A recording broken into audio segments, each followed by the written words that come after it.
The following podcast contains mature language and spoilers. Listener's discretion is advised. The Marvel superheroes have arrived.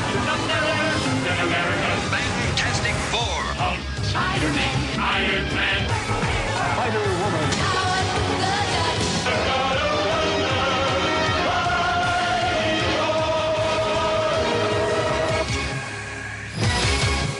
Today we have special guest, Token Fire Guy. I love you're the first guest that actually references our own podcast in your handle. It's pretty nifty. Been listening to it from the beginning. Just about every episode, whenever y'all talk about a team, there always comes in that, oh yeah, there's the Token Fire Guy again. And on the drive over here, I figured maybe that I might need something like that. That's what I figured that I'd do. Yes, because the internet is full of stalkers. I speak from experience. You don't want people to know where you're at, who you are. Yeah. Perfectly happy to have a handle. It's a wise decision. I'm glad you made that call. Well, thank you, sir. I feel more comfortable because I don't want to be in the courtroom when somebody's like creeping into your house and trying to kill you because of some stupid thing you said on a podcast. That damn fire guy. These stories you read on the net, Well, yeah, people, there's it's some crazy CBGBs. stuff. Yeah, you hear it on the radio and the internet all the time.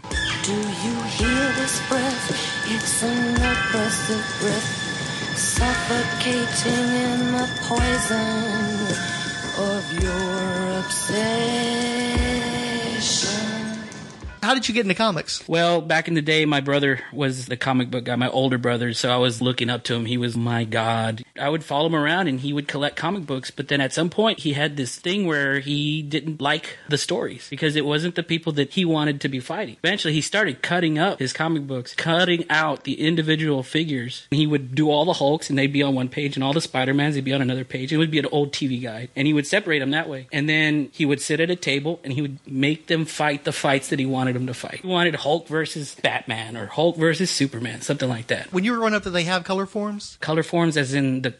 I don't understand. You might have been phasing this out by the time you were a kid. But what they used to do is they'd sell this glossy screen. They would have a background image of it. I've got one upstairs of Wonder Woman, and it's an image of, I think, Paradise Island. And then you'd have these monochromatic plastic adhesives. Oh, they would just sort of adhere to the background, and you could create your own scenarios. I know what you're talking about now. I remember those vaguely, but not specifically. I never had those. I always just saw my brother. I remember seeing him cut up Wolverine #1 from that little 4-part miniseries. The Frank Miller, Chris Claremont miniseries? Yeah. He bought it at the little local convenience store, and he'd take it home, he'd read it, and then he'd just start cutting it out with a pair of scissors. And I was like, this is the greatest thing ever. I've never heard of anybody doing that, but I'm almost ashamed that it never occurred to me to do something like that, because that sounds awesome. That it's such a great pastime. Yeah. See, most people just sit there and try to recreate it, drawing it, and then after your drawings look nothing like the ones, you get disillusioned and possibly suicidal and never want to do it again. That sounds like a great deal of fun. Probably why he did it, because he can't draw. Did he do any dialogue, or was it just the fights? Oh, he would be talking while he was fighting him out like that, and I would stand there and watch him, and he wouldn't say anything, just let me stand there as long as I didn't try and add anything to it. He would let me do it. And these were pasted into the TV guides? No, he didn't paste them. He would just cut all the different Hulks from the individual issues, and then all the different poses and forms, he would put them into that sleeve, and those were all Hulk. And then he would turn the page, and those would be all the Spider-Mans. And then he would take the different poses depending on what kind of battle he's creating himself. Sort of like making them action figures. Right. That is really cool. I've never heard of that before. I love that, though. That is awesome. Did he continue on? He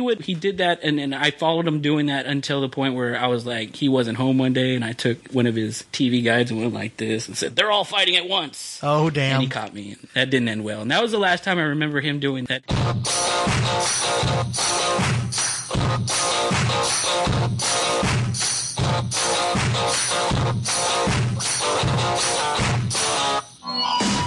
I really paid attention to what he was reading. And at that point, my brother-in-law come into the picture, and my sister was recently married, and they decided to open a comic book store, and that was around the time the Infinity Gauntlet came out. And so when he opened that, it was this, early 90s, mid-90s? That sounds about right, yeah. And that was when there was the Jump the Shark, Breaking of the Bat, Spawn #1, Death of Superman. It was just really crazy time. Now, you had the shop. Uh-huh. Were you buying comics before he opened the shop? No. Or was it just his stuff? I was into football cards. So when he was buying the comic books, I was into football cards, and I started paying attention to the comic books at the same time. The Death of Superman. Mm-hmm. I remember being at a comic shop, an unfamiliar one that I'd never been to before, standing in a line outside the door to get a copy of that book. Death of Superman. And that's the sort of thing that never happened in comics prior to that. I'd never seen that. The general public suddenly decided they had to have that one book. Right. And then they came back and got more books. Right. So it really, I think it was a major turning point. Now, honestly, of all the stuff, I think the Death of Superman was the number one thing because I never saw so many quote unquote civilians in comic shops before in my entire life. I never stood in line with regular people to buy a comic book before. And I had my brother and I had my brother-in-law that were there to kind of bring me along, so to speak. And I always read everything off series. Like I would read a book here, I would read a book there. And,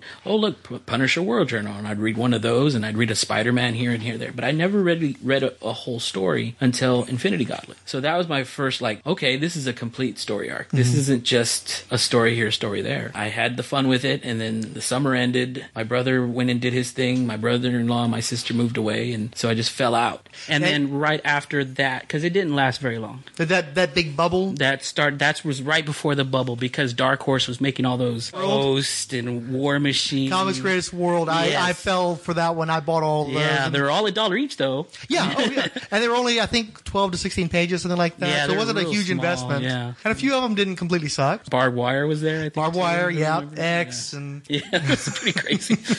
Yeah, I want to say that was 93, 94, because I think it took them, the real boom was like 89 to 91. Okay. And then you had that huge flood of the market. It took them about a year to actually get those universes off the ground, so I think they were all coming out around 93. And then right at the end of 93, early into 94, that's when... The bubble was going to burst already, you know? It was already starting to fall apart. So he had a shop back in the 90s. Yeah, he had the shop. It was a very short run on the shop. It was kind of a summer thing for me for selling football cards, which me and my brother were into, and my brother-in-law was doing the comic books. But that was my real first exposure to actually reading comic books. I would be there at the shop and we would be reading. I would get into the comic books, and I remember reading the Infinity Gauntlet with my brother because that was his thing. He liked that stuff. He loved Thanos. I'm not sure what extent he loved Thanos. I think Green Lantern was more his thing, but he really liked that Thanos storyline for what it was back then. Was it still Hal Jordan as Green Lantern at that time? I remember Hal Jordan with White Streaks? Where he went crazy. So did he get in... Issue 48, 49, and 50. Right, so was he into it before the crazy or after the crazy? He must have been before the crazy, because, I mean, even to this day, his mindset's Green Lantern now, as his favorite character. I mean, he's got all the rings, and I bought him a little battery and stuff like that.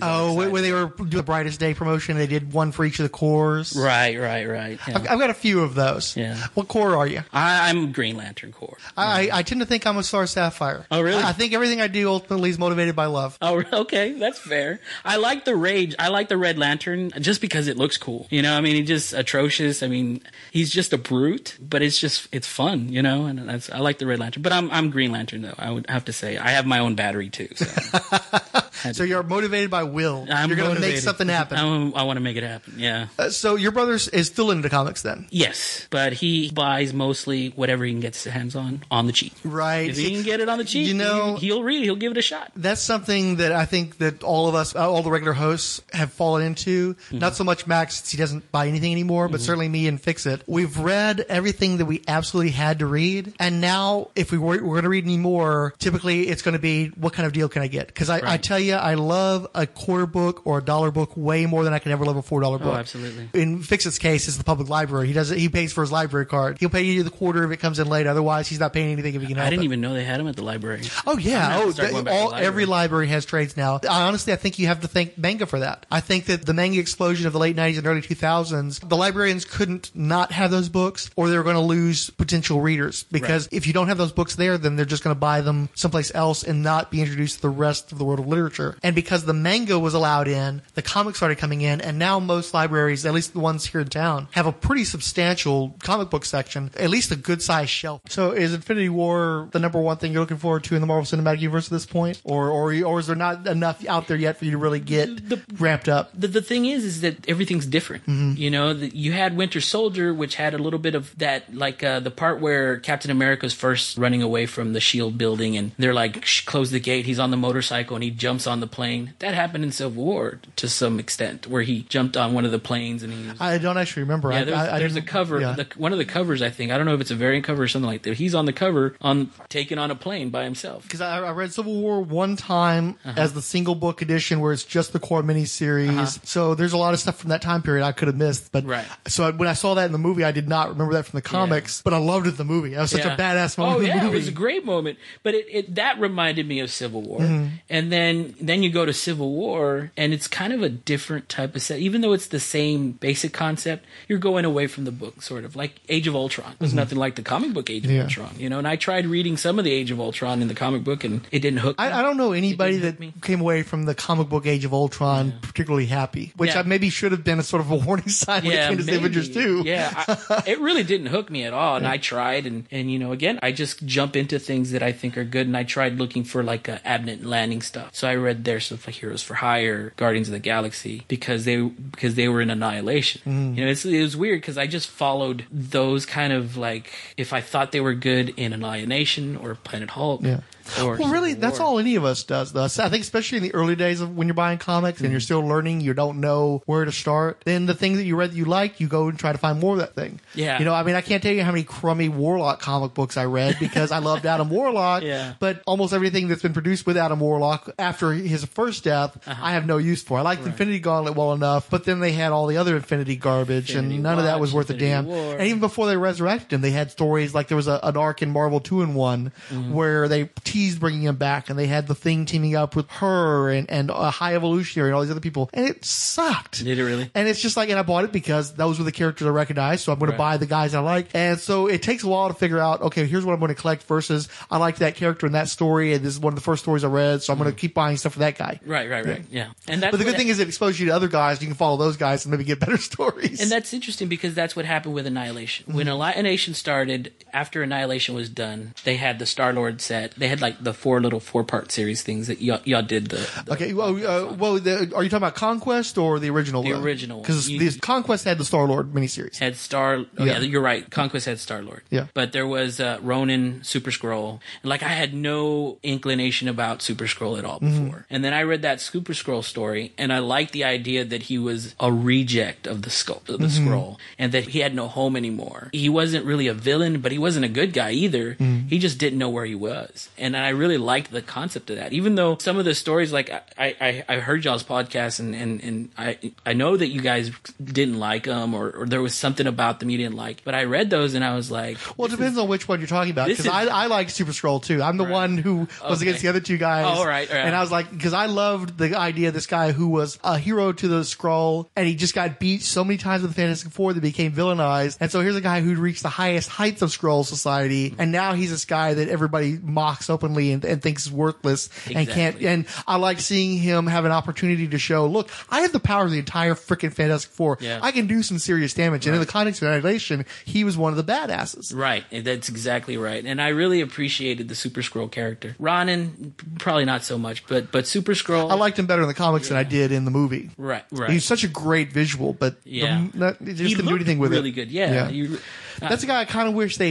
I mean, the good thing is if you read the first appearance of Ronin, Ronin, I can't remember how, but if you read the Fantastic Four comic, at the end of that comic, he is quote unquote disintegrated. Okay. Or appears to be disintegrated, and I think later on they revealed it was a teleportation thing to stuff. So they could always bring him back if they really wanted to. Right. And all these Marvel villains that have disappeared in a blast of light, there's nobody that they ain't dead. You can bring Right, that guy right, back right, later right. on, and I would like to see that character pop up again at some point. Hell, Thanos could bring him back as part of the Infinity War. So That's true. if he's got the gauntlet, If then he gets the gauntlet, yeah. How do they explain the gauntlet though? Because they show the gauntlet, and it looked Yeah. like it had all the gems on it already in Thor 1. Well, that's the funny thing is that they talk so much about the gauntlet as though it were an object unto itself. But if you read the old Jim Starlin stuff from the 70s, it was Thanos' gauntlet and he just put gems on it. Right. You know, so It was his regular glove. Yeah. So, I mean, if he just puts his glove on, it's like, okay, that's great. I don't know why you need this highfalutin machine to put a glove on, but all right, fine. To my mind, as a kid, I didn't know what a gauntlet was. I knew the term gauntlet from the Clint Eastwood movie where, I don't know if you're familiar with it, where he's a cop who's trying to get a witness to the courthouse and his own men are trying to kill him because they're dirty cops and he has to go through all this stuff. So I tend to imagine a gauntlet as a Herculean task where you're going through all this stuff to get to the end point. Right. So I don't tend to think of it in the literal sense of an actual like glove gauntlet. Right. So I read like the entire Infinity Gauntlet and I had no idea they were referring to the glove the guy was wearing I thought they were talking about all the obstacles that came with these Infinity Stones. I didn't understand that. Well, is it possible that it was a double meaning? I'm sure it was. I'm sure it was. But the literal meaning completely, my vocabulary wasn't such that I knew what that there was a literal meaning. I assumed that it was only, the way I explained it. Right, So, right. But I'm sure, I'm absolutely confident they meant it both ways. Okay. All right, cool. That's pretty awesome.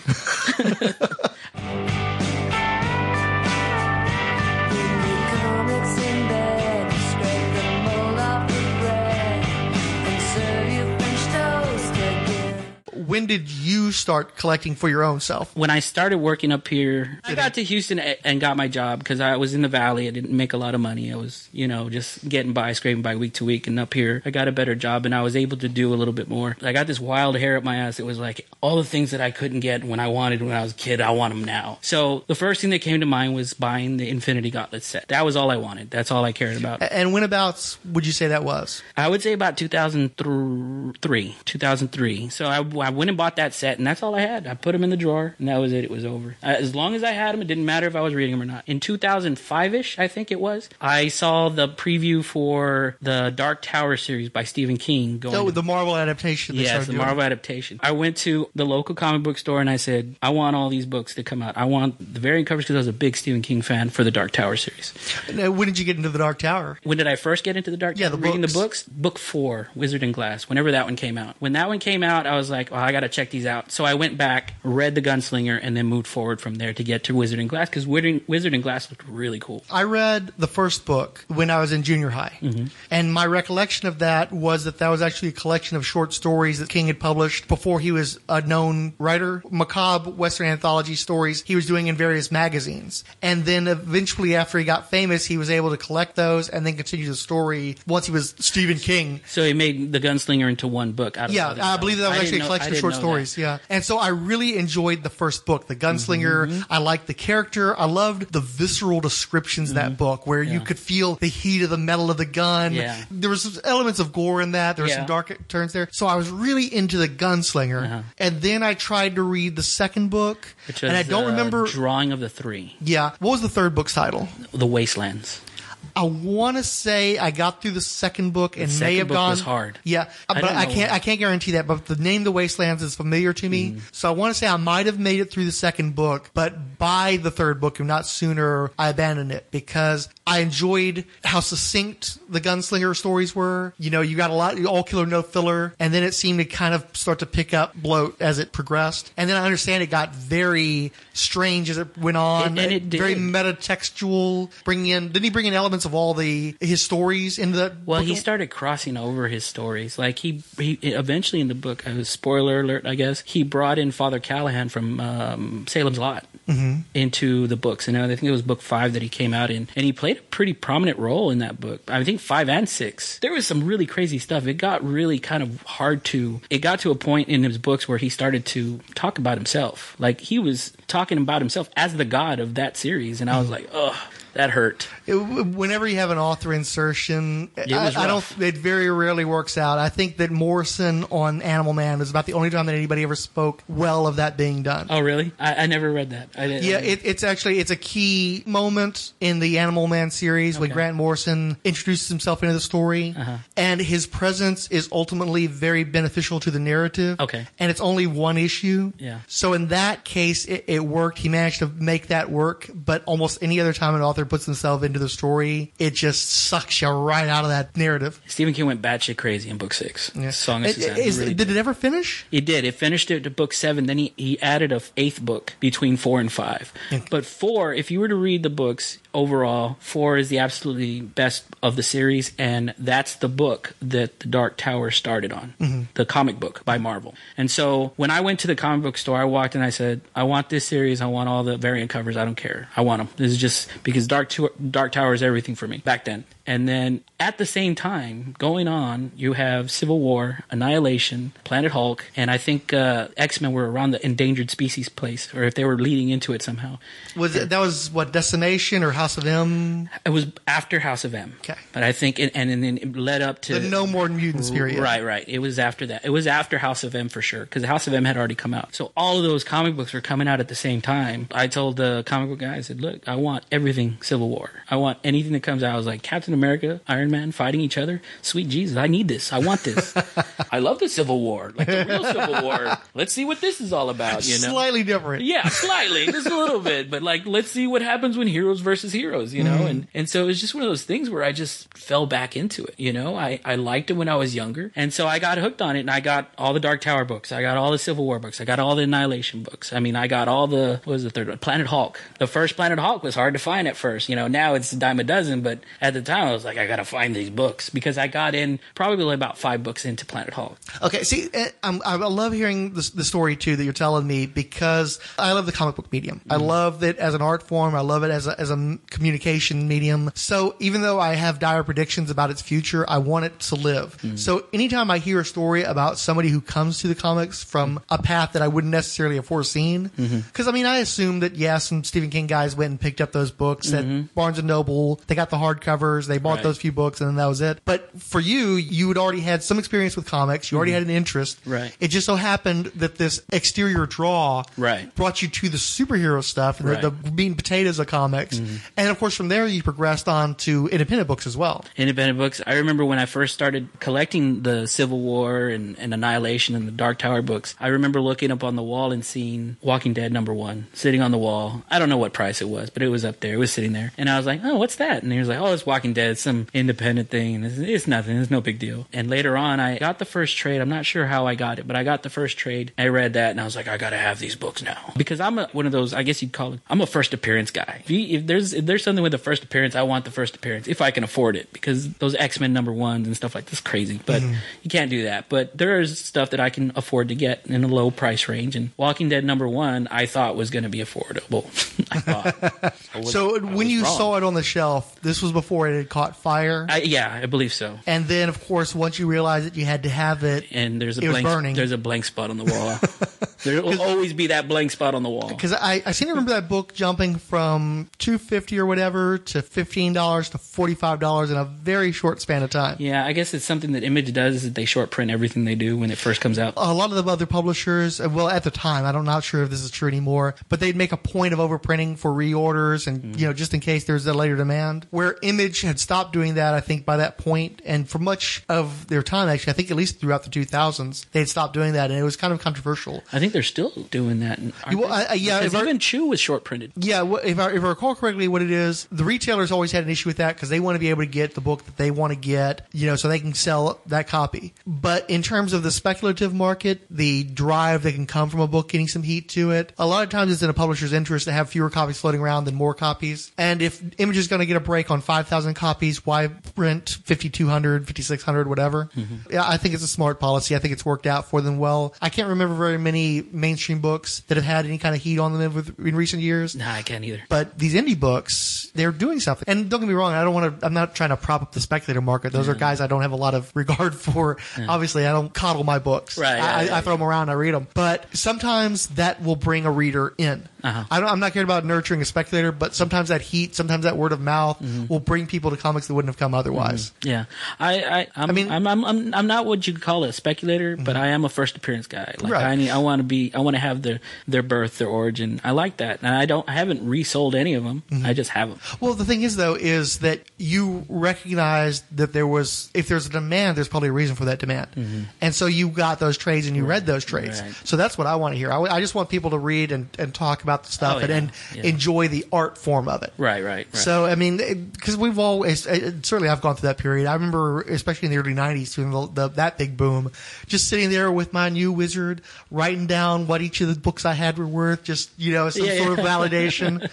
Go check on eBay now. Right, exactly.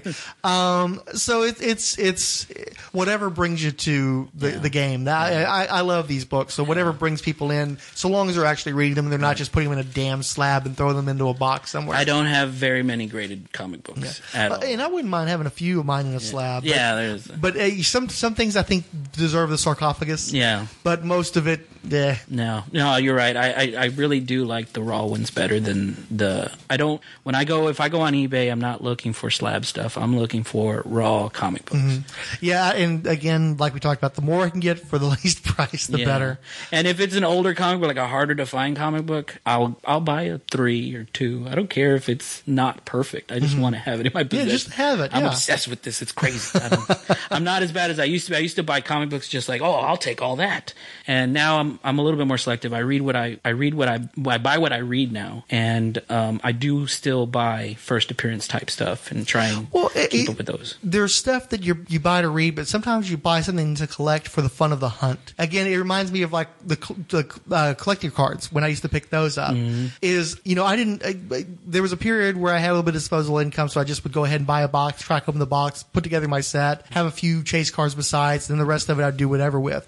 And then I realized while it's kind of fun to sit there and collate, I had more fun, and I've still got many incomplete sets because of it, to just try to track down that card. Yeah. The thrill of the chase. Yeah. And you can do that with anything. It sounds like you're doing it somewhat with comic books. Yeah. And that's fun too. That's another part of the hobby. That's another aspect. Yeah. I actually slowed down once I got to the point where I was like, I can't find it in person. I got to go look for it on eBay. Once I started looking for it on eBay, I stopped. Yeah, because everything's Now, on eBay. It's too easy. It's too easy. It's way too easy. So now I only buy first appearances as I find them. And In the wild. In the wild. It has to be in the wild. Now, I mean, for a while I was like, I don't care. I just have to have it. I don't care what I get it from, you know. There was one in particular, Martial Law. I think it was Law in Hell, Pinhead number 2, where I could not find that thing for like 2 straight years. I went to every convention I could. I went to every shop. And then when I finally found it, that elation of, I've got it. I finally got it. Yeah. Very few comics give me the pleasure of having found that comic. Certainly the comic itself, having read it, didn't give me that kind of pleasure. But it was a wonderful euphoria to just, I finally got it. I finally finished this. There's that. You just walking down the line, you're like, I got it. Don't need it. I don't care about that. I want it. There it is. Then there's that pause, and you're like, give me that one. And it's like Paquita with her Legos. You know, there are plenty of these Lego sets out there. There are plenty of guys who are working on it, but this is my Lego. Right. And I'm building this one, and I'm going to get the thrill of accomplishment when this is finally done. And that really is a good accomplishment, too. Yeah, it's really cool. I don't know if I have the patience for that, frankly. Yeah, you do but I patience. respect it. But I'm a very slow person. Like everything I do it very slowly. So normally, if I buy a series of comic books, I'll let them pile up for a year, and then go back and read the issues, and not just one at a time, very slowly, deliberately, not in a hurry. You know, just have fun with it most of the time. That's cool. Sometimes it's really good, and you got to burn through it. Like Walking Dead, I usually keep up pretty good. Yeah, I the first 10 trades, I think I was really excited about. They were when they came through in my little box of comics, that was the first thing I would read. And then over time, it just started working its way down the pile, and I just lost interest. But there's still stuff that I've been collecting for years that I'm happy about. So it's just individual taste. Yeah, Walking Dead, I slowed down after 100. Like, I really slowed down. It takes me a long time to get caught up with Walking Dead, especially after they did that 100 where they released like 10 different covers. I think it was even more than that, wasn't it? Yeah, it was like 10 or 11 at the Comic-Con 2012. Yeah, and I was just like, golly, you're going to start doing this? And then I heard they were going to stop doing the short print on that one. Yeah. I don't want to disparage Walking Dead 100 because it did seem like that came at a great time. A lot of people started Walking Dead with 100, but it's one of those nasty rules of comics is the thing that brings new people in will often drive old people away and just diminish their interest. Right. And you got to figure out whether it's worth the attrition. Right. I think in that case it probably was because I don't think they need me to buy their trade anymore. I think they're perfectly happy with all these other guys. Yeah, they don't need me buying the floppies either. Yeah, but with a lot of the books that just didn't work out. I got to give them credit at least on that. At least that's one book that's still going strong, and still has a broad mainstream penetration. Yeah. Lots of people only read that comic book. Show help. But I'm happy to have them reading any comics. Yeah, that's true.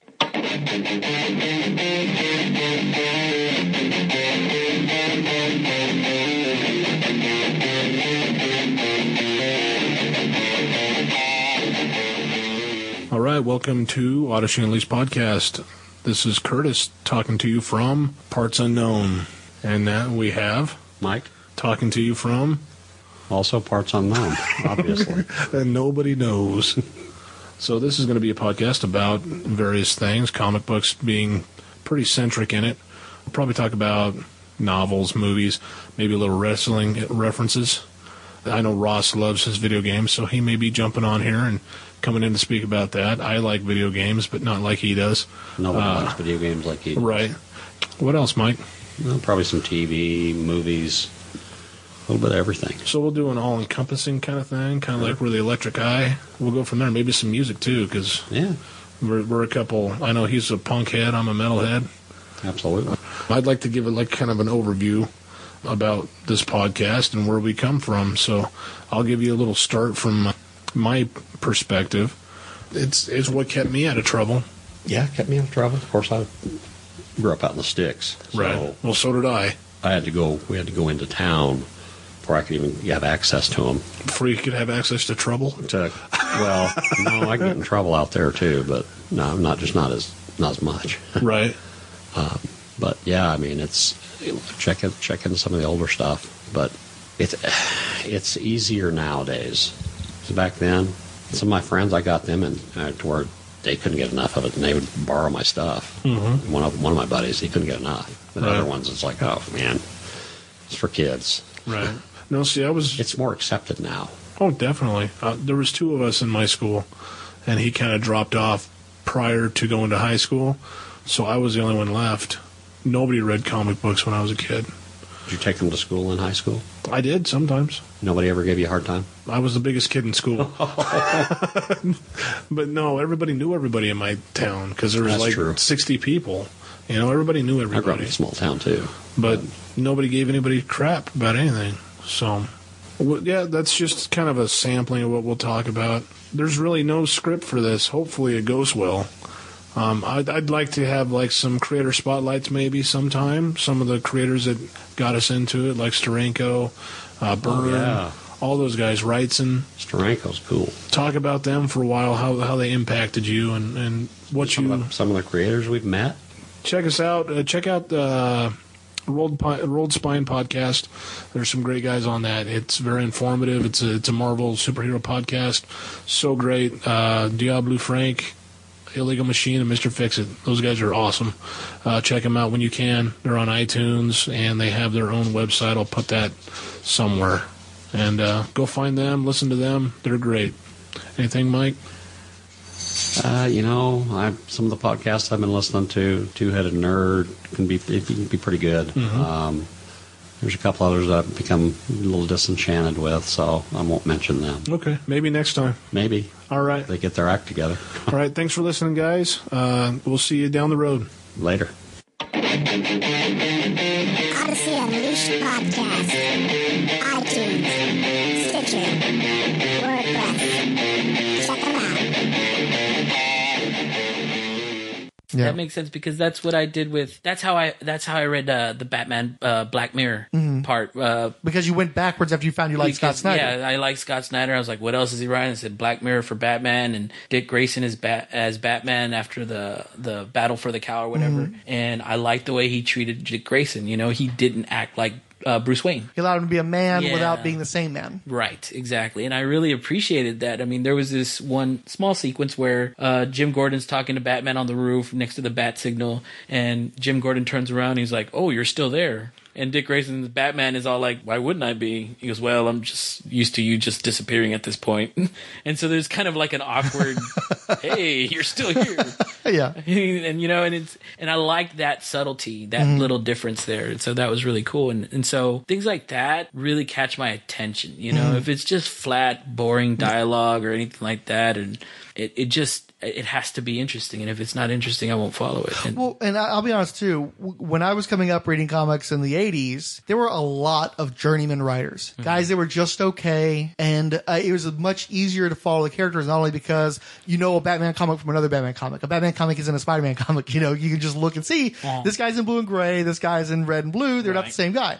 But then you have that progression. First, you have the icon. You can see just by colors that this guy's different from this guy, and then you regress to with the artists. this guy is, I like how this guy draws Iron Fist. John Byrne draws Iron Fist really good, where Dennis Cowan isn't as exciting to me. And so I'll want to buy the John Byrne version, not the Dennis Cowan version, for instance. And then you kind of progress from there, and then you get to writers. But also, just a lot of comic book writing was mediocre. You know, when I was coming up, you bought them for the art and for the characters, and writing over the years have gotten stronger and stronger. And we've gotten better writers in part because the artists can go to other mediums, the writers can go to other mediums, but you never have the same creative freedom as a writer in any other medium beyond prose fiction. If you try to be a screenwriter, or you try to work in film, anything like that, there's all these people who are going to tell you how to change your story, and you're always going to be beholden to them. Where as long as you're not on a major book, or at least it used to be this way, you would just go off and write your stories, and a few months later they're drawn and they're on the newsstand. And that's extremely satisfying that the story that you wanted to tell got out there, and the element of collaboration was that you wrote the story and somebody else drew it, and you get to marvel at the artistry that they brought to your story. So we've just gotten stronger and stronger writers, where artists, because of how long it takes to produce a comic book, the quality and the variety of comic art has changed, but you get a lot less comics out of an individual artist, and that individual artist can make a lot more money doing design work for films or producing commissions that he sells directly to the patron, stuff like that. The comic books themselves almost become this drudgery you have to do to get your name out there so you can do the other stuff you want to do. So you're usually safer following a writer because they tend to write more books in a given month than an artist could possibly produce. Right. They tend to stay on the books longer, and because they have unparalleled freedom, for a commercial medium, it's one of the best places to be a writer for page rate. Okay. So writing has just gotten a lot better in recent years. They're just, and this is across the board too, because television writing has gotten phenomenal as well. Because people are realizing that the money that it takes to produce one movie and all the complications that comes with producing one movie, if you can get a series going and you've got a whole team of writers working on that, and they're all can do the best work they can, and they're telling a longer story that's more novelistic, they can just do better work in television. The mediascape has changed, and now that's why the writer is king in so many media, because they've become the primary storytellers, and they found the mediums in which they can tell the best stories they're capable of. Ah, okay. Wow. That's cool. All right, man. So I feel a lot better now about the writers that I follow, like Scott Snyder and stuff like that. Scott Snyder's doing some of the best regarded stuff right now. So, yeah, that's true. You know, and that's one of the great success stories of the New 52, was they really figured out how to do Batman in a way that a broader audience was wanting to return to. And it's not like Batman was ever unpopular, but it seems like the character felt like he was sort of winding down at the point where Scott Snyder came in. Like Grant Morrison had told all the stories he really needed to tell and was maybe getting a little indulgent by that point. Oh, okay. And Snyder and Capullo just showed, no, this is how you do a Batman book, and it sold many times what the Batman book had been selling prior to their arrival. Really? Oh, yeah. Oh, man. Oh, yeah, well, it was funny, too. Somebody was saying, I don't know, Greg Capullo, that's the Spawn guy. I don't know if he's going to work on Batman. It's like, I can hardly think of an artist that would be better on Batman than Capullo. And now he's one of the greats as far as Batman fans are concerned. Good Batman. He does a good Batman. I mean, whether you like Batman or not, he's got a good artist. Well, and I like, too, that he looks like a man. I got so tired of him looking like he's some sort of a demon or some sort of like crazy serial killer type character. It's like one of the things that's great with Capullo, he looks like a hero again. He looks like a grown-ass man and a hero again. Right. Okay, cool. Yeah, that's really awesome. Do you want to hear the origin of Superman or Batman? Of course not. You're listening to a Geek Culture podcast. You know the origins of Superman and Batman. You've always known them. Your unborn grandchildren know the origins of Superman and Batman. But what about Guy Gardner, Blue Beetle, or the Phantom Stranger? What about Firestorm, Sandman, or the Golden Age Fury? Those are just a few of the stories covered in the Secret Origins podcast, a review show dedicated to the Secret Origins comic published by DC in the 1980s. Each episode of the Secret Origins podcast features me, Ryan Daly, and an all-star collection of guest hosts revealing or revisiting the legends of the DC superheroes and villains. And if you're already sick of hearing my voice on this promo, the good news is at least 50% of the talking on the Secret Origins podcast is done by a terrific guest from the podcast and blogging community. So check out the Secret Origins podcast, available on iTunes and at secretoriginspodcast.wordpress.com. Yeah, but I didn't know if you wanted to do any, like, kind of just immediate discussion about the new Marvel stuff. That you could use for yours. Right now, you know, besides just plain being beat, anything time sensitive I don't want to fool with, because that's just one more thing to try to rush out that, you know, put that much more pressure on. Is just, I'm not worried about it right now. Well, most of it just be me whining anyway, so I think folks have enough of that. Well, Okay, so I'm not glad that Black Panther was pushed back initially, but at least it's moved forward a little bit, so we're actually only getting it about 3 months later than it was originally scheduled. Okay, that's what I was about to ask is how much of a difference it really made for either of the two movies, because I know you follow those dates a lot closer than I do, so you're saying that ultimately Black Panther only lost 3 months on its original schedule? Pretty much, because I think, God, they made the announcement about a year ago. I think it was last October was when Marvel held their Phase 3 slate.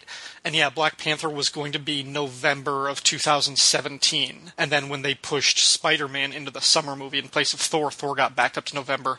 Black Panther was going to be in July of 2018 after Infinity War Part 1. And Captain Marvel was going to be in the November 2018 slot. And now they've basically given Ant-Man and the Wasp that 2018 summer spot, like after Infinity War, and bumped Black Panther up to February of that year.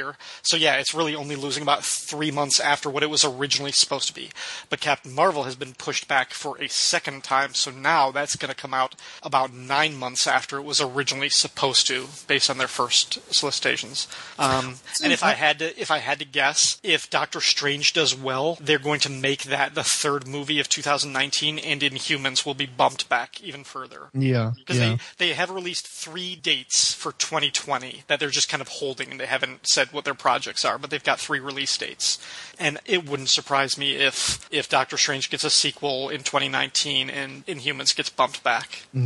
Well, I can kind of understand that, though, because while I know they want to make sure to prime the next franchise entries, while they've got stuff that's active, there's no sense in overloading their schedule when they still have actors that are young enough and willing to keep pumping out sequels. Right. So, and you got to strike while the iron's hot. And I'm glad they're making sure they're loading up their next one. They've got the next thing coming. It's kind of like, Warner Brothers, for years and years, they had, Lord of the Rings, they had the Harry Potter movies, and they just had a lock for years and years. They knew exactly what they're going to be doing, these same adaptations. And now, you look at the frenzy with which they're attacking the DC universe in hopes that they're going to find some franchises there, and then trying to revive Harry Potter with something that probably is going to be like The Hobbit is now, where it's like, oh yes, let's mine the fan base, and the general audiences will probably start to shun it. So there's a reek of desperation over there now because they weren't mindful of what they were going to do after their cash cows had wrapped up. So I'm glad Marvel's making sure they're going to keep those wheels turning, and they're making sure they've got new stuff coming up. But it is disappointing because I'm at the point now where I hope that the Thor movie will be good. I hope they're going to finally figure out how to make that series work. But 2 entries in, I still don't give a rat's ass about any of those characters. So for me, I suspect Thor might end up being like X-Men: The Last Stand, a movie that I am almost singular in enjoying because I just enjoyed seeing the X-Men ripped to shit because I hate those characters.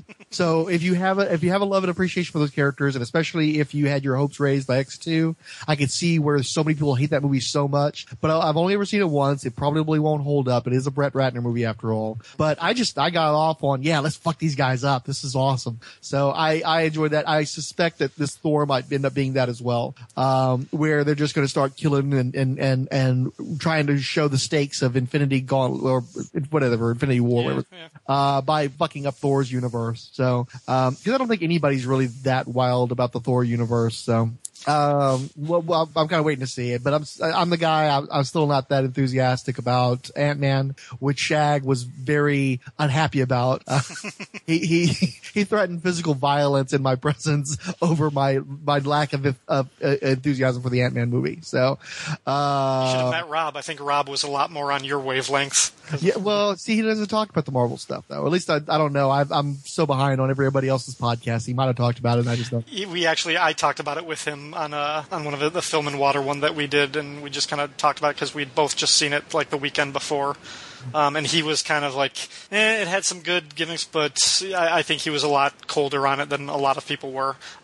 He didn't hate it or anything. I just don't think he was as wowed by it. Yeah, I mean, I'm in the same boat. I thought it was a cute movie, but the girlfriend hadn't seen it. Right. So, I promised her we'd go see it. We went to the theater. We saw it again. And, as I was watching it, I was like, well, this is a little better than I remembered it being. This maybe I was just too hard on this one the first time. And the same frickin' thing happened shocked me is the first time I saw the movie, I started checking out around the time of the jailbreak.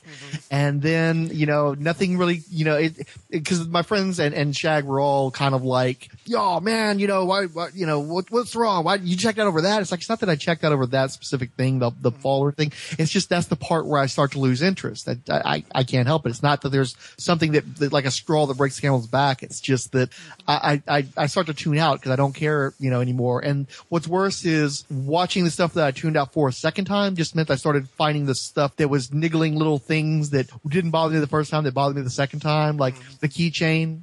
Because, my understanding of he's supposed to retain his density. Does he control his density? Yeah, he does, doesn't he? Yeah. Does he control his density? Like, can he turn himself light? Is that what he does? Yeah, he'd have to because he rides on the ants. Anyway, it was just bothering me because Pym was running around with the tank on the keychain. It's like, well, wouldn't it still have the weight? So he has, I don't know. Still, I started like getting irritated. Like, if you grow an ant to dog size, then physics would, that wouldn't allow the ant to function properly. Plus, it's an ant, so it probably shouldn't be under the table with a small child feeding it. And just little stuff like that just bothered me. Or like the train. If you blow a toy train up, it's not going to gain density. So it probably should have just like floated through the air or should have landed like a cardboard box on a police car, not suddenly crushing it. It just, it made it to where I went from a movie where I enjoyed it the first time and I let that stuff go. The second time, it's like I'm not enjoying it as much. Plus, this stuff is starting to bother me. So, and the fact that they're throwing Wasp a bone as second build does not raise my enthusiasm that much. I liked. See, I'm happy because I called that title. I said even back when we talked about it, like over the summer, that if they made a sequel, it had to be called Ant-Man and the Wasp. Never thinking that it would actually happen. So the fact that they are making the sequel and it's not called Ant-Man 2, that it is called Ant-Man and the Wasp, I'm like, yeah, that kind of feels vindicated. And I get it. I saw it 3 times, and each time I had a lot of little nitpicky problems, things that bothered me, things I would have done differently if I had been in charge. But ultimately, I think just because I'm predisposed, because I like the character, I let a lot of that slide because they... And I've mentioned this before, that movie did the one thing that it needed to do above all else, which was make Ant-Man cool for little kids. That little kids would go see that and they wouldn't leave the theater making fun of Ant-Man. That they would want to be Ant-Man for Halloween. That's what the movie needed to do. And I think they did that successfully. So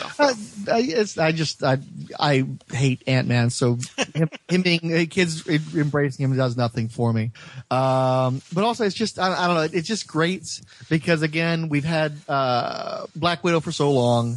They finally added Scarlet Witch. That's nice. And now we're on to Wasp. It's like, great. We're, by this point, by the time that the Captain Marvel comes out, we'll be into a decade into the Marvel Studios releasing movies, and we'll finally have a woman second bill in a movie, and still pushing back Captain Marvel. And then she's going to debut in Infinity War, right? She should be, yeah. I think they wanted her for Civil War, except Evangeline Lilly was pregnant while they were filming, so they couldn't. No, I mean Captain Marvel. Oh, well, that's a good question. They haven't confirmed that. Everybody's assuming it, but her movie will now come out between Infinity War Part 1 and Infinity War Part 2. So if her movie is an origin story, she might not be in the first one. Or she might just be, Lieutenant Commander Carol Danvers, or whatever her rank is in the military. She might not have her powers if her movie is an origin story. If it's not, who knows? Well, I'm not blowing smoke up your ass. I legitimately am going to be disappointed if we don't get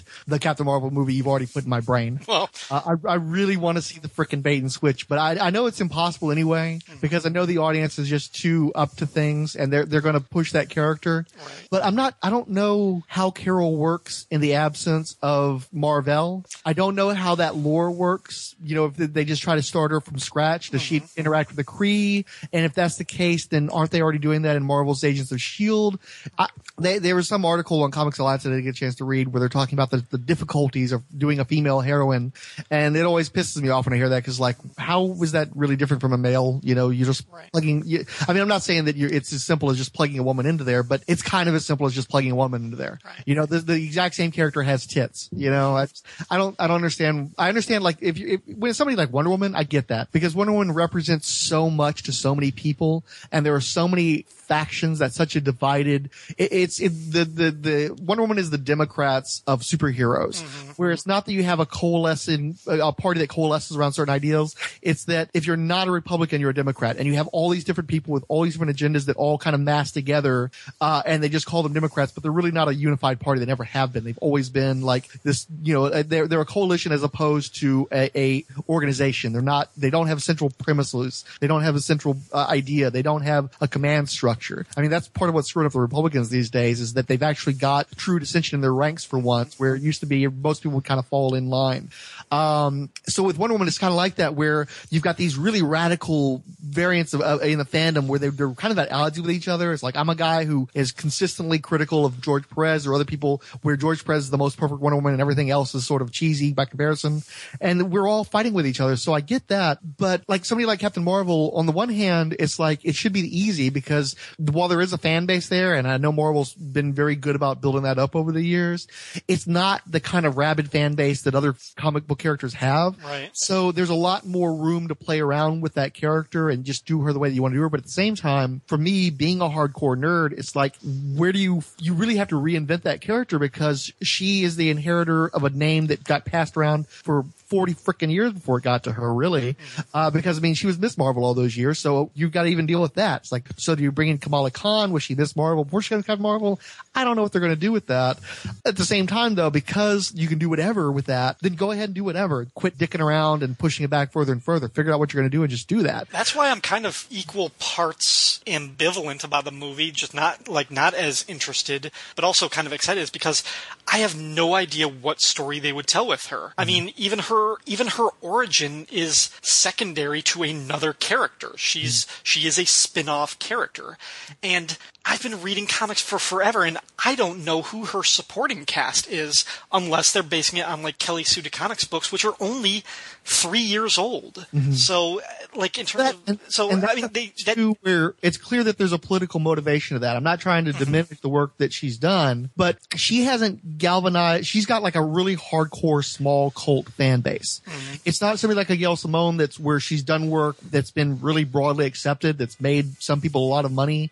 I mean, she was one of the people that really helped to redefine Deadpool after it kind of went into a tailspin following the Joe Kelly and Christopher Priest work on that character, where she figured out what you had to tap into to make Deadpool work, and then other people followed that lead. And she really is sometimes forgotten about what contributions she made to building that character up. Where with Captain Marvel, it's very much like a Wonder Woman, where that character continued to be published because Marvel wanted a heroine. They wanted their Wonder Woman, and they floated that for years. But the sales have never vindicated that decision. It's one of those books where it's the good intentions book, but it's not the book that really like makes a lot of money for anybody. And so you can't rely, like Deadpool has a fan base that it not only is it a character that translates very well, that that you can get new people to embrace that character because of the easy, obvious appeal there. But also he's been building up a fan base since he was introduced in 92 or whatever. So there are guys that, they're nostalgic for this guy. He's been around long enough to where you have a cross-generational nostalgia. You've got merchandise that's out there. People will wear a Deadpool shirt. They may not even necessarily know who he is, just like they do with the Punisher, where it's just a cool shirt and they buy it just because of that. Captain Marvel does not have that. So honestly, that's a character that has to be built up even more than Ant-Man was. So I get the challenge there. It's just that I wish they could find a more organic way of doing that. And I wish they'd just kind of shit over, get off the pot. You can't keep promising 4 years from now we're going to do this woman's book movie. Figure something out and get it out there. It doesn't have to be like a terrible cheap shack rush job like the Supergirl movie, but get a chick out there for fuck's sake. It's not that hard. I'm a huge fan of the Resident Evil movies. Those movies are dumb as shit, but I find them entertaining. And because they do enough things right with those movies, they've had a very consistent, money. Those movies can continue to make money time after time. Mila Jovovich is pushing 40 and they're going to, put out that movie in like next year. So she's already done this whole like 6 movies, and Marvel can't get one heroine out. Make a fucking Resident Evil ripoff. Resident Evil ripped everything else off. It's that easy. It's not something hard to do. And honestly, I'd find a bullshit Resident Evil-ish, Marvel heroine heroine movie of any character, any heroine they want to pull out, Tiger, what the fuck ever. Right. Just get something out there and you throw some shit at the wall, just like they did with Guardians. There was no guarantee Guardians was going to do anything, but get somebody who's passionate, get a cool director, and throw that shit at the wall. The one who was going to direct the Wonder Woman movie, was it Maureen McTeague or something like that? Was it? She's directed some awesome Game of Thrones episodes. The stuff she talked about doing with Wonder Woman was fine with me. I liked the crazy shit about she's going to have a talking tiger with her. It's like, fuck, great. She can take some shit from Captain Marvel and make that work, because DC's definitely not going to have their Captain Marvel movie, Shazam movie, with talking tigers and that sort of fanciful elements. So, okay, we'll take the talking tiger and put it into a fucking Valkyrie movie. I don't give a fuck. Just get a chick out there. Go nuts and have some fun. You guys are making enough money. You got fucking Disney money. Just get it done already. Well, here's my couple responses. One, shit. Oh, lest we forget, if their release schedules stay the way they are now, Marvel's Captain Marvel and DC's Shazam will come out about a month apart. So ruminate on that for a second. And then the other thing is, it goes back to what you were saying. And when I came up with sort of my idea for how I would do Captain Marvel, it was based on Ripley from Aliens and Sarah Connor from Terminator. And the thing is, Ripley was a badass in Aliens. Sarah Connor was a badass in Terminator 2.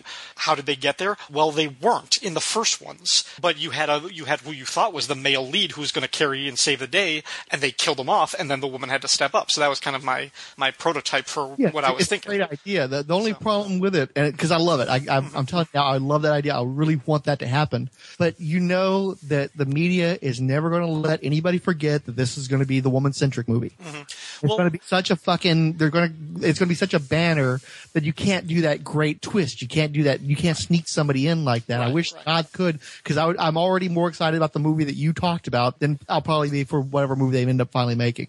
I wonder, there's still time. I wonder if they would introduce Marvel in Guardians 2. And I don't know. I don't know if they're going to do anything with that character. I suspect, I suspect they're just going to forget about Marvel entirely. I think they're entirely focused on figuring out what to do with Carol Danvers.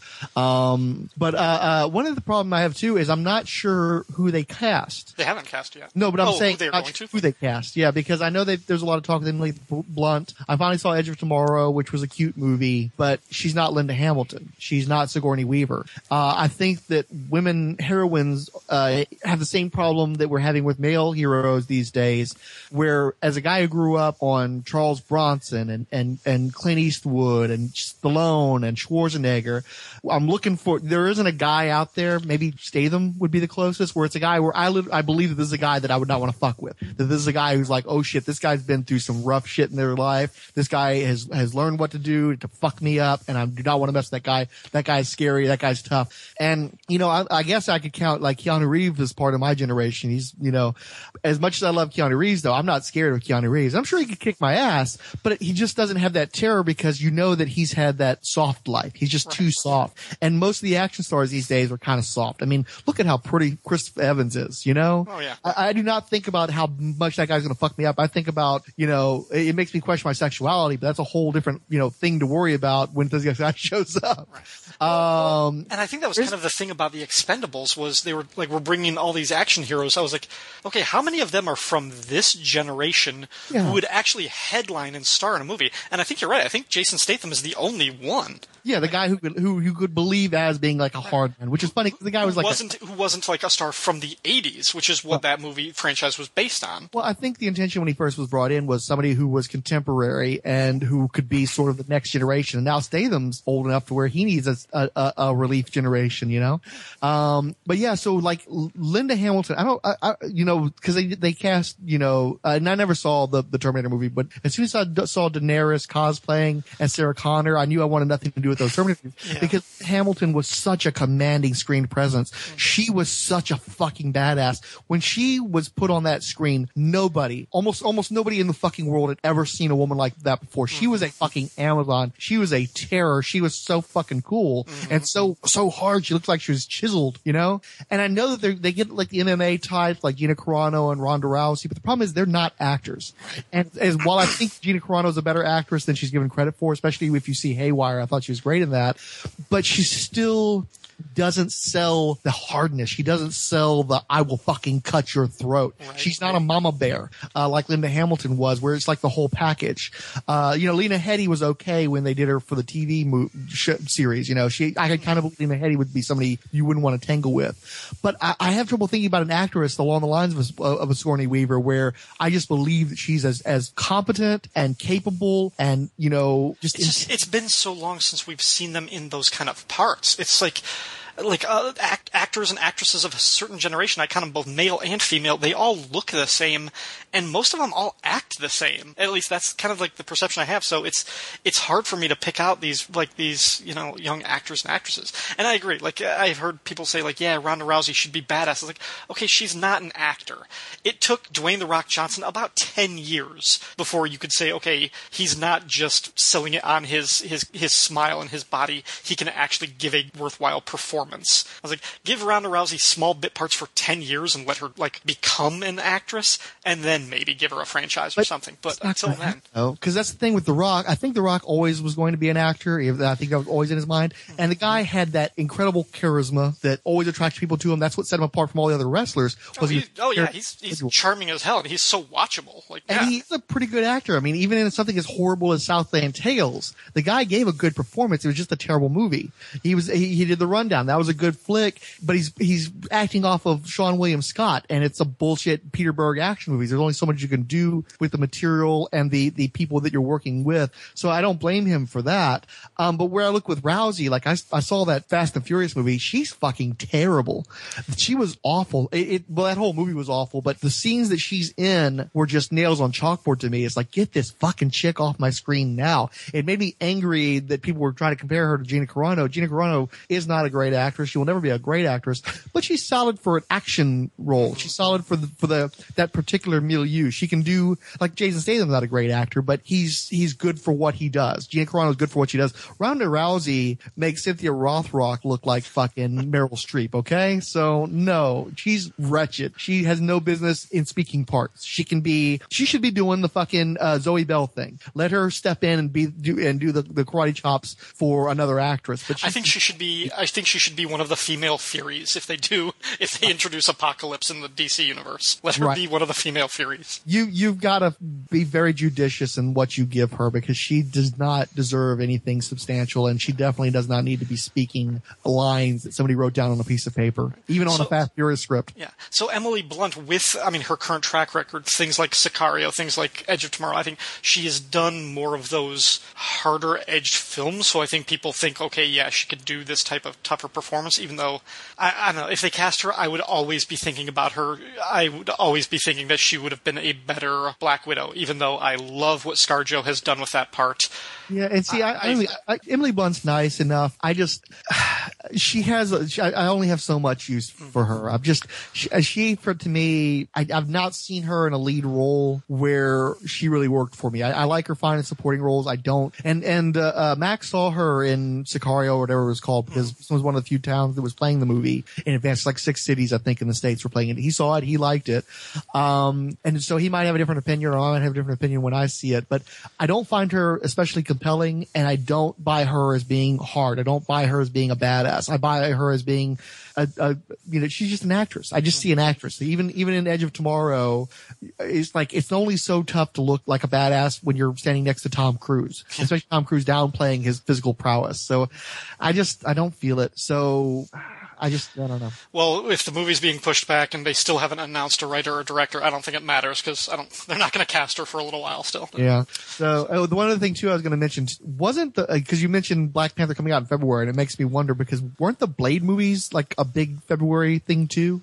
Actually, that was something else, because it's Black History Month. So that could be a tie-in. Yeah, there might be some significance to that. So. I want to say, but for some reason, because I seem to remember that like Blade was not only the first Marvel movie to make money, but I want to say it was like one of the first February movies to make money, like action movies to make money. I have to go research it, but because I didn't even think about it until you mentioned them putting Black Panther in that spot. But something in my back of my brain makes me think that happened. Like it was one of those surprises. It might have been. And even with like Straight Outta Compton made a shit ton of money when it came out for a rated R movie, for a biopic. Well, he's the director's out on that though, isn't he? He's not doing Panther. No, he's not doing Panther. But I'm just thinking like in terms of like culture of like if Hollywood was kind of like, a Black Star, I don't know if they would make a lot of money. Well, fuck, that, like, for what it was, Straight Outta Compton made a whole lot more money than anybody was expecting on its opening weekend. So. Well, the thing about Straight Outta Compton, though, is it was inexpensive. It's one of those movies that Hollywood loves where they didn't have to spend a bunch of money and they made a good amount of money.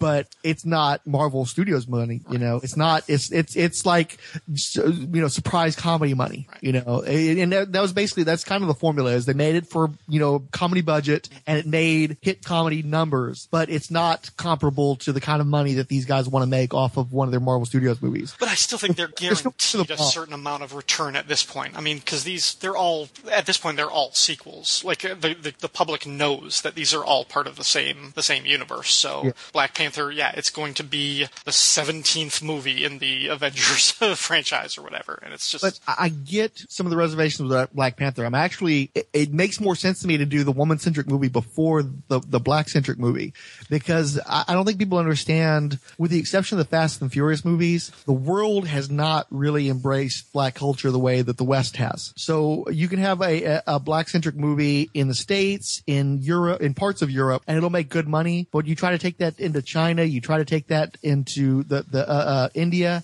and there's a lot more resistance than people appreciate. And that's why Fast and Furious is such a phenomenal franchise, because it's managed to break through those boundaries even in those other countries. And since Hollywood is looking more and more toward those international dollars, it does sort of, it doesn't necessarily put a ceiling, but it definitely puts something that it's a barrier that this movie would have to break through. It's another obstacle this movie is going to face. Mm-hmm. And I realize woman-centric movies can be problematic too, but those cultures are a little bit more open to a woman-centric movie. I'm not sure about a woman action star necessarily though. So that's the one that kind of skews it. So I don't know. I get the reservations. I get that they want to maximize their profits, and they're going to do the easiest way to make sure they're making their money is to hire a male actor who's and the lighter the complexion, the better, it seems like, for the money. It's just that when you've got that kind of money coming in, have some balls. It's just, it's okay. You can have one maybe not make $1 billion. You got to be okay with that. Budget it accordingly, figure out what you can realistically make. If you exceed that, great, but go ahead and do it for fuck's sake, because you're gonna fucking wear that around your neck if you don't, because the world is getting smaller all the time, not bigger. Everybody's getting more and more connected. Everybody is getting more and more used to each other. Xenophobia, while it's still an issue, there's a through line of culture where there's the people who want to embrace one another from continent to continent, and people that are trying to still isolate themselves. And the world's not going to really let you isolate yourself unless you're going to be one of the crazies. So you might as well get on the right side of history now, as opposed to pushing it back further and further and looking worse and worse. Because, I mean, Warner Brothers has the thing to crow about. They're going to get Wonder Woman out. They're going to have, it's going to be like the second or third movie in their new continuity where they're, we've been doing Batman movies for decades, but now this is the new cohesive, interconnected DC universe of cinema, and they'll get to crow about that. And I think Warner Brothers has bigger balls than Marvel. As much as I'm not wowed by the slate that's been announced by Warner Brothers so far, I know that Warner Brothers can take chances and twist the genre a lot more than Marvel Studios will ever be allowed to under the Mouse House. So they have the greatest potential to reach artistic heights, and they have the greatest potential to put forth a progressive agenda as well too. And I think you're gonna have some blowback at Marvel because of their lack of that forward thinking.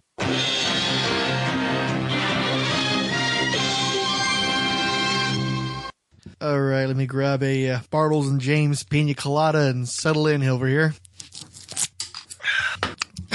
We received Twitter follows from To Be Frank, at Most Not Cool Man, at 10 Strike, 360 Connect, Ad Hoc Comics, Alterna Podcast, Anna Zimhart, Anthony Miyazaki, Ashley Rose, Aureus Consulting, Behind the Music, Brews and Blasters, Bruce Zick, C. Daniel Chandler, Cameron Morrissey, Collections Team, Comics Culture Cabal, Crash Palace, Crowdfunding Campaign, David Glimp, Demi Newell, Desi Fiona, Dr. Nancy Richmond, Dr. Travis Langley, Don Bruns, EB2B Mobile, Eddie Stake, Ellie DeGear, EntrepreneursPro.com, Epic Heroes, Female Pro Wrestling, Fiction Fight, hashtag Follow Ben Phrases, Foolish Thoughts, Foul Cheddar, Frank Thierry, Mac's brother was a fan of your run on Wolverine and Weapon X, by the way, Geeks with Wives, The Hammer Strikes, Harley Quinn 80, Haunt Reporter Live, Hicks, Havoreth House Publishing, Icon Plus, Illegal Formation, Indie Comic Book Review, Insane Comics, Inventory Ninja, It's a Monkey Podcast, iZombie Obsessed, J.A. Crook, James A. Bretney, James Reyes, Jarrett First, Jessica Cameron, John L. Fort, Joshua Dunn, Kevin Cross, Coxel Aiken, Confidant 1, Christian Molina, Leo Quinones, Loyalty Management, Luke at Cool Hand Wiz, Malcolm Eugene, Maggie May Fish, Marios Karadzias, Marvel Mash, Marvel Crossovers, Matthew Permble, Maddie Likes Rainbows, Maxwell Black, Miasma Comics USA, Miranda Blue, My Peeps UK, Natchez, Nathaniel Wayne at Council of Geeks, Nerds with Balls, Nick Hetcher, Nirada Abayaloth, Odin Omen, Ollie Brazier, Oscar Feliz Cartoons, Pablo Hids O'Hagan, Patrice Trong, Philip Ernest, Piclogy, Pipe Dream Comics, Pirate Mike Comics, Pixable, Rhonda Lee, Richard A. Marshall, Rick's Pups, River Life 99, Robbed of Sleep, Screambox TV, Sean Carlucci, Shanna Festa, Sharp Turn Network, Simon Legan, Siskoid, about fucking time, Sleepy Reader, The Snow How, Social in San Jose, Stephen Gibbons, Stephen Robinson, Subconscious at Psycho Magical, Successful Crowd Fund, Superhero Gags, SV Bell, Black Flag TV, Sylvia at Oh Sunny Mornings, System ID, Tales of Terror, Teuf Otaku, Taman Bob, Thomas K. Carpenter, Too Much Scrolling, Twistools, Valentinos Orfanos, Victor Gischler, who wrote X-Men, I believe Spider-Man, or maybe Spider-Man and X-Men, and then a lot of vampire stuff, and Whitney Rollins. We received retweets from Between the Pages, Firestorm Fan, Keith G. Baker, Siskoid, and Terror Troop, as well as favorites from, one more swig.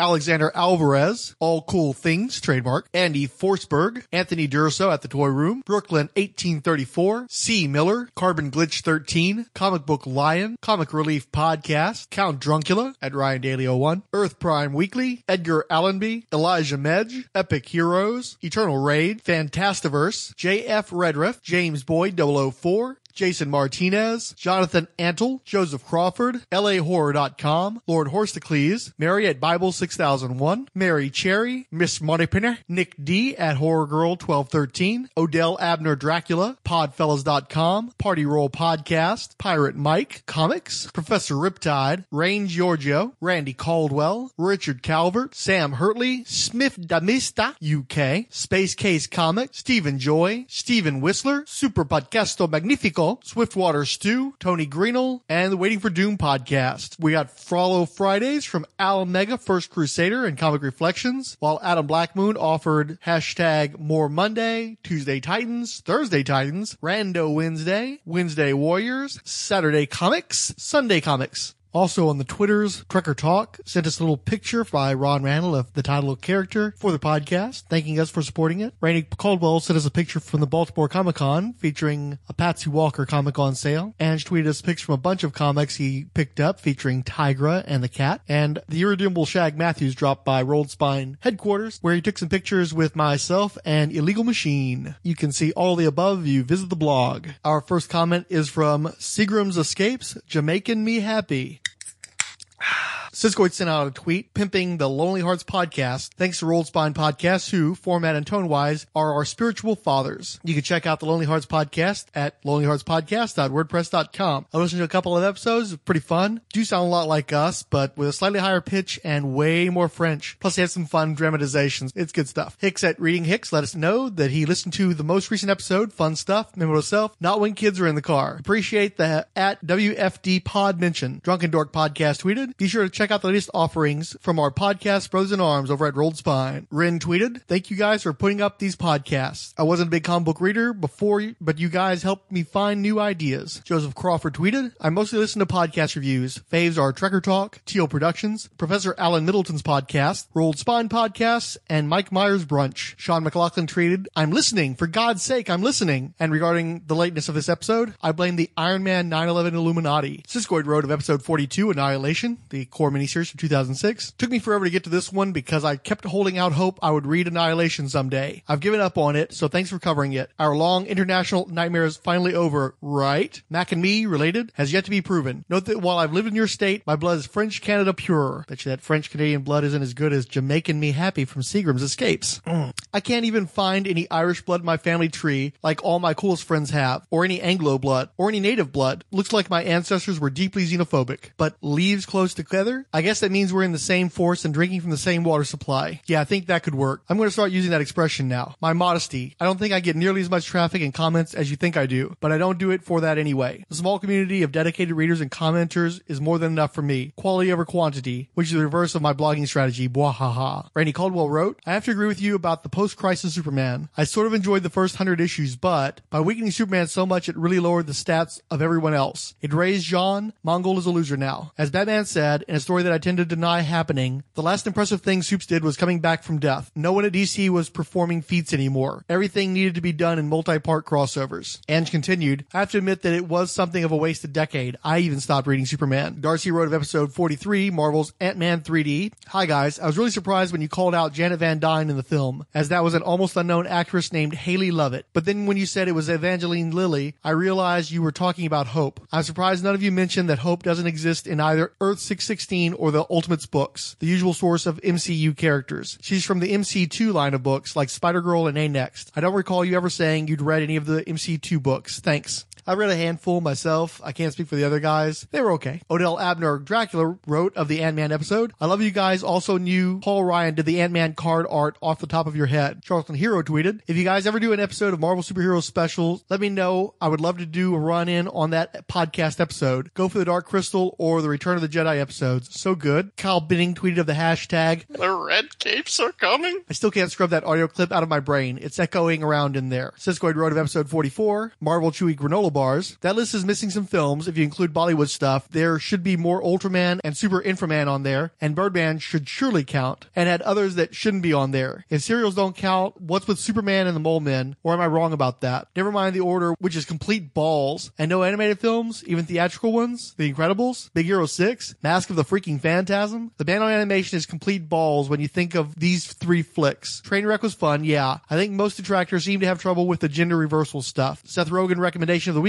Take the Waltz. Rocky Rises 3, that's an amazing parallel, and if you look at Nolan's corpus, he's always referencing other movies. Interstellar is a wet dream about 2001, for example. He's like a stodgy Tarantino, so it makes sense." Count Dracula tweeted on episode 44, "Like granola, this episode will keep you alive while you're lost in the wilderness for 3 days." CJ wrote episode 44, "Odd to hear Max say too many F-bombs on Deadpool trailer when MSHP has made cursing an art form. Oh yeah, Frank's laugh for the win." Randy Caldwell tweeted, "The Joker is Lady Gaga. That was beautiful." Jason Martinez let us know that he was listening to Marvel Superheroes Podcast episode 45, 20th Century Fox's Fantastic Four. Dead as Hell wrote, "I'll download that as soon as it shows up on iTunes." Dr. G Nerdologist wrote, "I can't wait to hear this one." And after he did, "Just finished listening to your FF episode. Love Frank's idea for FF movie. I had a thought. I like the idea of older casting, but how about setting it in the 60s? It could have retro Apollo 13 feel while being the era of kaiju." Charlton Hero wrote, "Fantastic Four gets the beating it deserves in this podcast. In all honesty, this is very fair assessment of the film." Dr. G continued, "I like Illegal Machine's idea of a space race with Latveria. Also, how about finding Galactus?" Count Drunkula wrote of the Fantastic Four episode, "You guys must review the 1994 Fantastic Four movie. If you devoted an entire episode to Howard the Duck, you owe us. Seriously, is the Roger Corman version cheap as shit? Yes. Are there cringe-worthy performances and dialogue? Yeah, frequently. But the spirit of that movie is terrific and the story works. It's fun. The characters are easy to identify. It captures the spirit of the comics, and it's obvious that the writers loved the comics. The Fantastic Four story was a budget of $150 million million instead of, say, the $1 million it actually cost, and a handful of story updates would make a great movie. Last year, all the comic and news outlets said Tim Blake Nelson was playing Harvey Elder, the alias of the Mole Man. A Screen Rant article said he wouldn't be Mole Man in the first movie, but maybe in a sequel. Now, according to IMDb, his character is named Dr. Allen. I think somewhere during the wretched, tortured production, they decided to kill the character off, and instead of wasting the IP, his character's name was changed after the fact, or whatever. In the Fantastic Four's first issue, they were based in Central City, California, not New York City. Central City was right next to the base where their space shuttle launched and gave them their powers. Every episode should end with a legal machine going, da-da-da-da-da-da, podcast, Siskoid commented. It is the weirdest episode yet, up to the Beardo bit. I'm not gonna lie, Frank scares me a little, but it's a good kind of scared. Ryan, of all the things to stay faithful to. So I haven't seen it, and I have no plans to, at least until I have that awful superhero film marathon we keep threatening people with. So listen and let myself be spoiled. Hey, if FF loses enough money, Fox might let the franchise go, right? Because if there's a property that would work perfectly with the current Marvel Studios formula, it's the FF. I just can't hold my breath that long. I'm not scared or concerned about the X-Men franchise because I haven't seen an X-Men movie in theaters since X2. Haven't seen X3 at all and watched the last two on DVD. I'm not particularly interested in the franchise and the comics either. It helps that I think Apocalypse, even in the comics, is a bullshit character. Both Frank's and Mac's FF movies are pretty cool and cooler than any FF we had actually had. My own trilogy, based on this one's trailer, was to have Doom as the tentpole villain, but not being the sole villain. Film 1 would have been about a nihilist with Doom, an uneasy ally who was actually betraying the FF. Film 2 has Doom become Doom, if you know what I mean. Then in Film 3, Galactus shows up and Doom is trying to steal the Surfer's power cosmic and stuff. Now that isn't my ideal way to deal with a franchise. It really is based on what was teased in the trailer and on what the studio would think would be important characters to use. But again, I think a damn sight better than the recent turd. Andrew, all I can say is thank you. I won't waste my money. It seems odd that rather than imprint on the MCU, take on their heroes, Sony imprinted on WB and DC movies. This whole thing sounds relentlessly downbeat and at times idiotic. Can anyone say Man of Steel? If the first FF movie is on, I will pause and watch a bit. Alba and Evans are fun, and Gruffod embodies enough of Reed's bizarre social interactions to be okay. The foam rubber thing and the solid metal Doom, why, are the downfall. And the rub is, I will pause to watch a little. I don't do that with the second. And it sounds like I won't do that with this one after I inevitably watch it on HBO. This whole thing sounds awful, from character decisions to effects. Thanks again. And finally, the Merry Marvel Marching Society, Adam Blackmoon, Angel Velasquez, Ange, Blood and Gourd, Bone Dragon Comics, Charlton Hero, CJ, Count Druncula, Dead as Hell, Drinking in the Park, Dr. G Nerdologist, Don at Reorix, Drunken Dork Podcast, Eric Mannix, Future Primitive, J.N. Cheney, Kevin DeG, Lizzo, Mark Sweeney, Marvel Incorporated 2099, Our Friend Satan, Out of the Fridge, Outside Longbox, Pittsburgh Nerd Podcast, Randy Micah Smith, Rob Debb, Space Chief, Sin at Alias Scarecrow, Tanya Malone, Too Dangerous for a Girl, Top 5 Road Crew, Trekker Talk, and Weird Science DC Blog. The Marvel Superheroes Podcast is in no way affiliated with or endorsed by Marvel Entertainment. All characters mentioned and audio clips employed are believed covered under fair use, with no infringement intended against their copyright holders. The views expressed in this podcast are assumed legitimate, truthful, and solely possessed by the speaker.